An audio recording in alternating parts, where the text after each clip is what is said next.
ಶರಣರು. ಸಾಕಷ್ಟು ವಚನಗಳನ್ನು ಇವರು ಬರೆದಿದ್ದಾರೆ. ಎಷ್ಟಂದ್ರೆ 778 ವಚನಗಳನ್ನು ಬರೆದಿದ್ದಾರೆ. ಇವರು ಹುಟ್ಟಿದ್ದು ಹಾವೇರಿ ಜಿಲ್ಲೆಯ ರಾಣೆಬೆನ್ನೂರು ತಾಲೂಕಿನ ಒಂದು ಚೌಡ ದಾನಾಪುರದಲ್ಲಿ ಹುಟ್ಟಿದ್ರು.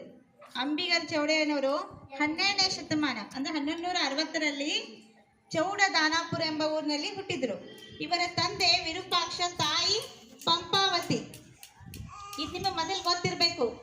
ಜಯಂತಿ ಮಾಡ್ತೀವಿ ಅಂದಮೇಲೆ ಅಂಬಿಗರ ಚೌಡಯ್ಯನವರ ಒಂದು ಇರಲಿ, ಬೇರೆದವರ ಒಂದು ಮಹಾಪುರುಷರ ಎಲ್ಲರ ಒಂದು ಜಯಂತಿಯ ಒಂದು ಜನನ, ಅವರ ಜೀವನ ಚರಿತ್ರೆ ಬಗ್ಗೆ ಮೊದಲು ನಿಮಗೆ ಗೊತ್ತಿರಬೇಕು. ಅದೇ ರೀತಿ ಇವರು ಚೌಡ ದಾನಾಪುರದಲ್ಲಿ ಜನಿಸಿದ್ರಂದೆಲ್ಲ ಮೊದಲು ಅದಕ್ಕೆ ಹೆಸರು ಏನಿತ್ತಂದ್ರೆ ಶಿವಪುರ ಅಂತ ಹೆಸರಿತ್ತು. ಇದು ಎಲ್ಲಿತ್ತಂತ ಹೇಳಿದೆ ನಾನೀಗ, ಹಾವೇರಿ ಜಿಲ್ಲೆಯ ರಾಣೆಬೆನ್ನೂರು ತಾಲೂಕಿನಲ್ಲಿ ಇತ್ತು. ಶಿವಪುರ ಅಂತ ಹೆಸರಿತ್ತು. ಚೌಡ ದಾನಾಪುರ ಅಂತ ಯಾಕೆ ಹೆಸರು ಬಂತಂದ್ರ, ಅಲ್ಲೊಬ್ಬ ರಾಜ, ಆ ರಾಜನ ಹೆಸರು ಗೊತ್ತಿಲ್ಲ, ಸಮಾಜ ಶಿಕ್ಷಕರಿಗೆ ಗೊತ್ತಿರಬೇಕು. ಅವೊಬ್ಬ ಅರಸರಿದ್ರಲ್ಲೇ, ಆ ಅರಸರ ಮಗನಿಗೆ ಹಾವು ಕಚ್ಚಿತ್ತಂತ. ಹಾವು ಕಚ್ಚಿದ ಕೂಡಲೇ ಅವನು ತೀರ್ಕೊಂಡಿದ್ದ. ಆದ್ರೆ ಅಲ್ಲಿ ಆಸ್ಥಾನದಲ್ಲಿದ್ದ ಒಬ್ಬ ವ್ಯಕ್ತಿ ಏನಂತ ಹೇಳಿದಂದ್ರ, ಒಂದು ಶಿವಪೂರಿನಲ್ಲಿ ಒಬ್ಬ ವ್ಯಕ್ತಿ ಶಿವಶರಣರಿದ್ದಾರ, ಅಂಬಿಗರ ಚೌಡೆ ಅಂತಿದಾರ. ಆ ಒಂದು ಶರಣರನ್ನು ಕರ್ಕೊಂಡ್ ಬಂದ್ರೆ ನಮ್ಮ ಮಗ ಉಳಿಬಹುದು, ನಿಮ್ಮ ಮಗ ಉಳಿಬಹುದು ಅಂತಂದು ಆಸ್ಥಾನದಲ್ಲಿ ಒಬ್ರು ಹೇಳ್ತಾರೆ ಪಂಡಿತರು.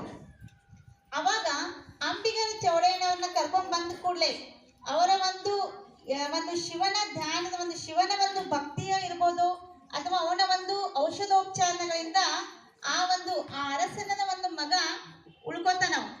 ಅವ ಉಳಿದ್ಕೊಂಡ್ ಕೂಡಲೇ ಆ ರಾಜನಿಗೆ ಖುಷಿ ಆಗುತ್ತಲ್ಲ, ತನ್ನ ಮಗನ ಉಳಿದ್ ಬಂದಲ್ಲ, ಅದಕ್ಕ ನಿನಗೆ ಏನ್ ಬೇಕು ಕೇಳು ಅಂತ ಅಂಬಿಗರ ಚೌಡಯ್ಯನವ್ರಿಗೆ ಹೇಳ್ತಾರ. ಅವಾಗ ಅಂಬಿಗರ ಚೌಡಯ್ಯ ನನಗೇನೂ ಬೇಡ ಅಂತ ಹೇಳ್ತಾನೆ. ಆದ್ರೂ ಕೂಡ ಅಲ್ಲಿ ಏನ್ ಮಾಡ್ತಾರಂದ್ರ, ಆ ಅರಸ ಪೂರ್ವದಿಂದ ಪಶ್ಚಿಮದವರೆಗೆ 7 ಮೈಲುಗಳಷ್ಟು, ಅದೇ ರೀತಿ ಉತ್ತರದಿಂದ ದಕ್ಷಿಣದ ಕಡೆಗೆ 14 ಮೈಲ್ಗಳಷ್ಟು ಒಂದು ಅವನು ಏನ್ ಮಾಡ್ತಾನ ಅವನಿಗೆ ಕೊಡ್ತಾರ ಜಾಗ, ಒಂದು ಸ್ಥಳವನ್ನು ಕೊಟ್ಟ ಕೂಡಲೇ ಅವಾಗ ಏನಾಗ್ತಿತ್ತಪ್ಪ ಅಂದ್ರೆ ಅವನ್ ಏನ್ ಮಾಡ್ತಾನ, ತನ್ನ ಕಡೆ ಇಟ್ಕೊಳ್ಳೋದಿಲ್ಲ ಅದನ್ನ. ಅಂಬಿಗರ ಚೌಡಯ್ಯ ಎಲ್ಲ ಜನರಿಗೆ ಏನ್ ಮಾಡ್ತಾನಂದ್ರ ದಾನ ಮಾಡ್ಬಿಡ್ತಾನ.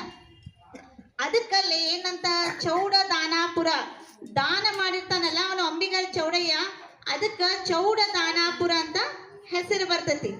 ಅಂಬಿಗರ ಚೌಡಯ್ಯನ ಆ ಒಂದು ಊರಿಗೆ ಚೌಡ ದಾನಾಪುರ ಅಂತ ಹೆಸರು ಬರ್ತೈತಿ. ಆಮೇಲೆ ಅವರ ಮೊದಲನೇ ಹೆಸರು ಏನಂತ ಇತ್ತಂದ್ರೆ ಚೌಡೇಶ ಅಂತಿತ್ತು. ಏನಿತ್ತು? ಚೌಡೇಶ. ಅವರಿಗೆ ಅವರ ತಂದೆ ತಾಯಿಗಳಿಗೆ ವಿರೂಪಾಕ್ಷ ಮತ್ತು ಪಂಪಾವತಿಗೆ ಮಕ್ಕಳಿರ್ಲಿಲ್ಲ. ಯಾವ ರೀತಿಗೆ ಅಂಬಿಗರ ಚೌಡಯ್ಯನವರು ಹುಟ್ಟುತ್ತಾರಂದ್ರ, ಒಂದು ದೋಣಿ ನಡೆಸ್ತಿದ್ರು ಅವರು. ಅಂಬಿಗ ಅಂದ್ರೆ ಅವ್ರ ಕಾಯಕ ಏನಾಗಿತ್ತಂದ್ರೆ ದೋಣಿ ನಡೆಸೋದಾಗಿತ್ತಂದ್ರೆ, ಅದು ಯಾವ ದೋಣಿ ನಡೆಸ್ತಿದ್ರಂದ್ರೆ ಅಂಬಿಗರ ಚೌಡಯ್ಯನವರು ಒಂದು ಕಲ್ಲಿನ ದೋಣಿಯನ್ನು ನಡೆಸ್ತಿದ್ರಂತ. ಯಾವ ದೋಣಿ? ಕಲ್ಲಿನ ದೋಣಿಯನ್ನು ನಡೆಸ್ತಿದ್ರಂತ. ಸ್ಮರಿಸುತ್ತಾ ವೇದಿಕೆ ಮೇಲೆ ಆಸೀನರಾದ ಎಲ್ಲ ಗುರುಮಾತೆಯರಿಗೆ ವಂದನೆಯನ್ನು ಸಲ್ಲಿಸುತ್ತಾ, ಈ ಕಾರ್ಯಕ್ರಮದ ಕೇಂದ್ರ ಬಿಂದುವಾದ ನೀವು ಕೂಡ ಮುಂಜಾನೆಯ ಶುಭಾಶಯಗಳನ್ನು ತಿಳಿಸುತ್ತಾ, ಇವತ್ತು ಗೊತ್ತಾಗಿಲ್ಲ ಅಂಬಿಗರ ಚೌಡಯ್ಯನವರ ಜನ್ಮ ದಿನ ಅಂತ ಹೇಳಿಸ್ತೀನಿ. 12ನೇ ಶತಮಾನದಲ್ಲಿ ಹಲವಾರು ಶಿವಶರಣರು ಆಳಿ ಹೋದಂಥ ನಾಡ ನಮ್ದು ವಚನ ಸಾಹಿತ್ಯ ಅಂತ ಹೇಳ್ತೀವಿ. ಇವೇನಂದ್ರೆ 3-4 ಸಾಲುಗಳಲ್ಲಿ 5-6 ಸಾಲುಗಳಲ್ಲಿ ಬರ್ದಾರ. ತ್ರಿಪದಿ ಅಂತ ಬರ್ತೈತಿ ಕನ್ನಡದಾಗ, ಹಾಡಕ್ಕೂ ಬರ್ತೈತಿ, ಓದಾಕ್ಕೂ ಬರ್ತೈತಿ. ಈ ವಚನಗಳನ್ನು ನೋಡಿದಾಗ ನೀವು ಹಾಡಬಹುದು, ಕೇಳಬಹುದು. ಆದ್ರೆ ಎಷ್ಟು ಅರ್ಥಗರ್ಭಿತವಾಗ್ಯಾವಂದ್ರೆ ವಚನಗಳು 2-3 ಸಾಲಿನಾಗ ನಮ್ಮ ಇಡೀ ಜೀವನ ಚರಿತ್ರೆಯನ್ನು ಹೇಳ್ಕೊಡುವಂಥ ಸಾಲುಗಳು. ಪ್ರತಿಯೊಂದು ವಚನಗಳು ಹಲವಾರು ಜನ ಬರ್ತಾರೆ. ಮುಕ್ತಾಯಕ ಬರ್ತಾರ, ಅಂಬಿಗರ ಚೌಡಯ್ಯ ಬರ್ತಾನ, ಬಸವಣ್ಣ ಬರ್ತಾರ. ಹಿಂಗ ಶಿವಶರಣರ ತಮ್ಮ ಅನುಭವಗಳನ್ನ ಅವುಗಳನ್ನ ಏನ್ ಮಾಡ್ಯಾರ ಅಂದ್ರೆ ಬರ್ತಾರೆ.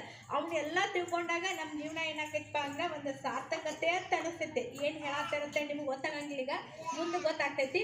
ಪ್ರತಿಯೊಂದು ವಿಷಯಗಳನ್ನ ನಮ್ಮ ಜೀವನದಾಗ ನಾವು ಸ್ವಲ್ಪನೇ ಅವನ್ನ ಏನ್ ಮಾಡ್ಬೇಕು, ಅಳವಡಿಸ್ಕೋಬೇಕು.